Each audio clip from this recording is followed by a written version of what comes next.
Hello and welcome back this week. If you are new here, my name is Emily. I am a registered dietitian and a running strength coach, and here we talk about all things running and nutrition related.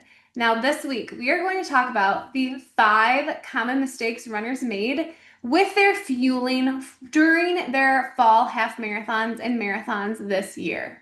And I've heard from a lot of runners who felt like their training, all the stars aligned and their training went super well and they hit their mileage and they were able to hit most of their workouts. So they felt physically prepared to run the distance on race day, but they still left race day feeling frustrated, flat, or really surprised at how hard the race actually felt. And when talking more with these runners, it wasn't the training that was the problem, it was their fueling that was the problem, and it significantly impacted their energy levels and their performance. So today, let's chat through those 5 common mistakes that runners made, and how it impacts energy, how it impacts performance and fatigue, so that you can either avoid these mistakes in your future race, or if you find that you're making a lot of these mistakes currently, to fix them during your next training cycle. So, mistake number one, and this is number one because it is honestly the most common mistake runners make, and it has to do with their fueling, and it is taking one standard gel per hour. Here's why this is a problem when it comes to half marathons and marathons, okay? Your standard gel has about 21 to 25 grams, give or take, per packet. When we are running between an hour to 2.5 hours, our carbohydrate goals, our carbohydrate needs is 30 to 60 grams of carbs per hour. When we're running over 2.5 hours, for most of us, these are your marathoners, they're even your half marathoners too, we're out there longer, so we need more carb per hour. So our carb needs are higher when we're running longer.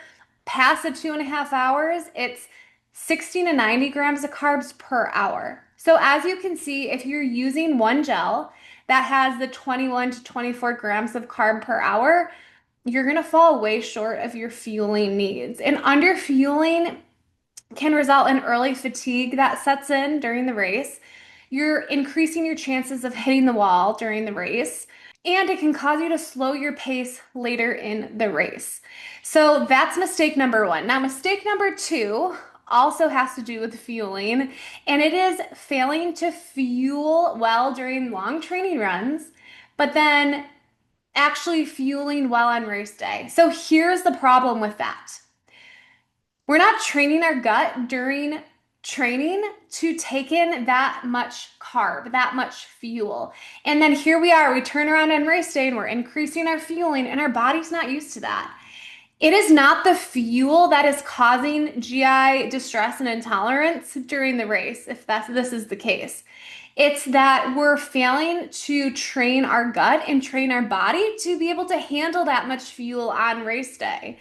So during training is the time. Yes, we run the miles and we strength train and we train our bodies, but we should also be training our gut so that way it can handle our race fueling goals and our hydration goals on race day without running into all these GI issues, and without, shocking our system, with all the carbs that it's not used to because we didn't train it. Okay. Number three is drinking plain water during the race and falling short of sodium needs. Hydration needs, sodium needs are very individualized to the runner, and they vary from runner to runner. We lose 5 electrolytes through our sweat, but we tend to lose the most sodium through our sweat.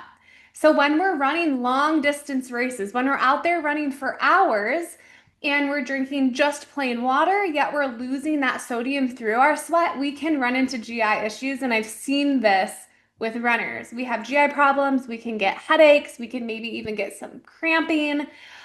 So it's smart, and our sports nutrition guidelines actually help us build sodium into our fueling and hydration plan.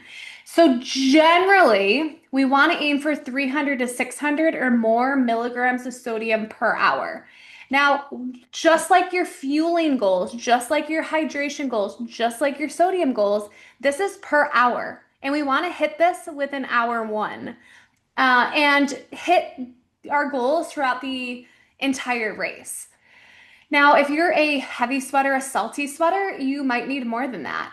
And how you can figure out what your individual needs are is through a sweat test, like Levelin, H-Drop. Those are some good ones, and I can link those below this video as well. And then if you need help kind of interpreting that, and if you need help using that data to then create a hydration and sodium plan for yourself, let me know because I can help you. Mistake number 4, eating half a bagel before your race. We're getting in some carbs, so like it's a good start, but it's not enough. Your race day breakfast and making sure you're eating enough carbohydrates at this breakfast is an essential part of race day success. Half a bagel is not adequate carbohydrates, it's not adequate fueling before a race.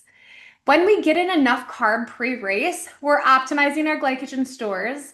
We're decreasing our chances of hitting the wall. We can improve our performance during running, and we can feel stronger and more capable throughout the race. Like, who wouldn't want that, right? Half of a bagel is around 35 grams of carb. I generally recommend 1.5 to 2 grams per kilogram of carb. If we're running like marathons and ultras, if we can step it up and get in some more carb, great. And that's pre-race. Again, if we can optimize further, awesome. But we want to train our body to handle that nutrition and to identify our breakfast and the amounts that work really well for us during our training and not race week. That's waiting way too late. A 180-pound runner is about 82 kilograms, and they will want to aim for about 123 to 164 grams of carb pre-race. A 130-pound runner, about 59-kilogram runner, would want to aim for at least 89 to 118 grams of carb before their race. So as you can see, that dinky half bagel with 35 grams of carbohydrates is not coming close. It's a good start, but it's not coming close. And then we want to make sure we give ourselves enough time to digest. Mistake number 5. This is our last mistake here, and this is a biggie. Calling a big plate of pasta the night before a race carb loading. I don't know about you, but I played sports even through college, a little bit in college. And I remember gathering together as a team the night before a game, and we would eat all the pasta our bodies could handle and call that carb loading. But that ain't it. That's not carb loading. Proper carb loading, which I'll fill you in on today, the purpose of it is to maximize our glycogen stores. And when we pair it with smart race day fueling, we decrease our chances of hitting the wall. It can help us boost our performance, and it can even help us shave minutes off our race finish time. So we want to carb load for races that are going to be over 90 minutes. So for most of us, that's our half marathons and our marathons and beyond. For half marathons, carb load for the full 2 to 3 days leading up to your race. For full marathons and beyond, I recommend carb loading for your full 3 days. So for example, if your race is on Saturday, you want to carb load Friday, Thursday, and Wednesday, okay?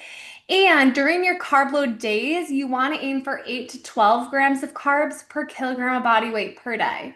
So take your weight in pounds divided by 2.2, and that's how many kilograms you weigh. And then make sure that you're planning your meals, your snacks, you're getting all of your ingredients. Spread out that carb intake through 3 meals and 2 snacks a day during those carb loading days to make things easier for yourself. And don't be afraid to drink your carbs as well. That is a huge tip that I'll give you today.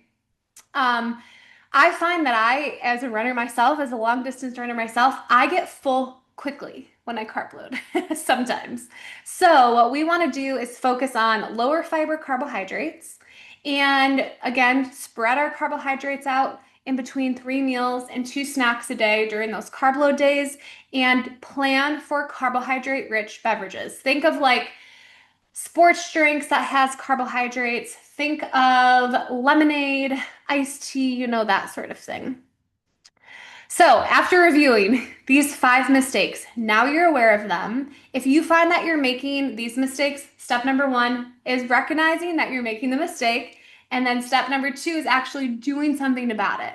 And during your training is when you want to do something about it. It's when you want to make those adjustments to your fueling and hydration. You want to practice all the things that you'll be doing on race day. And if you need to, you want to have enough time to build up to your goals. So if you're realizing, like, hey, I'm only at 30 grams of carbs an hour, I really need to get up to that 60 to 90 grams of carbs per hour during running. Use even several weeks. Sometimes it can take months, honestly, with some of my runners, depending on what's going on, to build up to their goal. And you want to do this before race day. So then race day is another, everything is automatic and you've practiced it and you feel comfortable and it's one less thing to worry about. You have enough on your plate and enough things to focus on race day, right? So just like you spend all those months physically training your body to run the half or full marathon distance, you should be training your gut too and thinking about your nutrition and planning and practicing months in advance of race day. So if you need support either with your daily nutrition, wondering like how much, when to eat, making sure that you're optimizing your nutrition, because that's really your nutrition foundation is what you're eating on a daily basis. Or if you need help with the race day planning, make sure to reach out. Use the link below to contact me. And if you're new here, don't forget to hit subscribe.